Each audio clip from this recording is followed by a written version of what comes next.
Good morning, Lockie from TLC Pest Control. I'm just about to start an installation job, so I thought I'd just give you some information. So we're going to do a couple of videos, so you'll have to bear with me because we're going to go a little bit into depth, but I think it's all information that you'll find useful.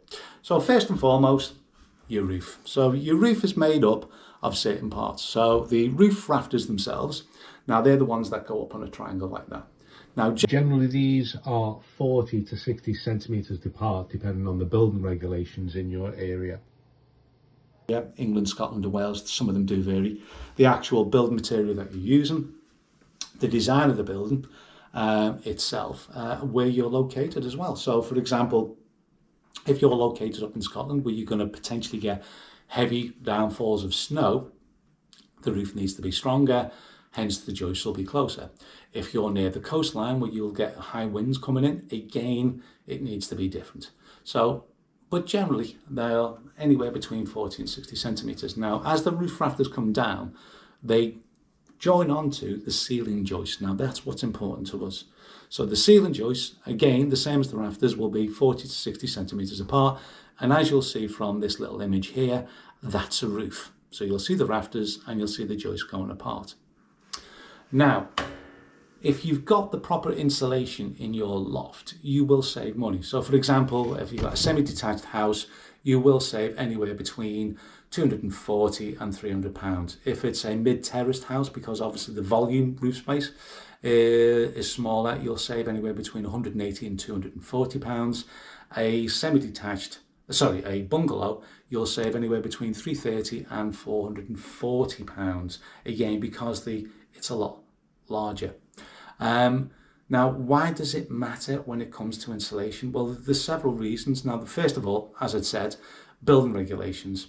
So all new or upgraded properties must have a minimum loft insulation of 217 millimetres. That's the law.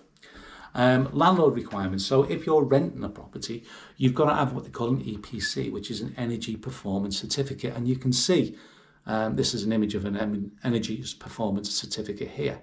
Now that's got to be above E, otherwise you will not get your certificate, which means you can't rent your property.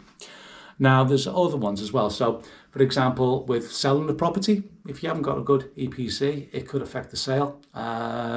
Again, with the renting of it as well, you could fail your inspection, you could even get a fine. So it's important that you get it. And most important, as we've already mentioned, it will save money. So the general idea is within a 3 to 5 year period, you will get your money back, which means after 5 years, you're actually saving money, which is really good. Now, to help you with this, there's a couple of things that you can try and do. So there's such a thing as the Great British Insulation Scheme. Now this is aimed at homeowners, tenants, landlords with an EPC rating of B to G in council tax bands of A to D. So you can apply for that, and then sometimes you'll get a reduced cost for your insulation. You could even potentially get it free as well. So it's always worth doing a little bit of homework. There's another one as well called the Energy Company Obligation. The short for that is ECO4. So it's focused on helping low income or vulnerable households improve their energy bills. So again, that's worth looking at. And then some local authorities run their own grant schemes that they don't really advertise. So it's always worth going onto the local web pages of your local councils, local authorities, and try and see what they're doing to help you fund your loft insulation. Now, on our next video, we're going to show you how to install the loft insulation properly, because yes, there is a right and wrong way of doing it. I'm Lockie from TLC Pest Control. Thanks for listening.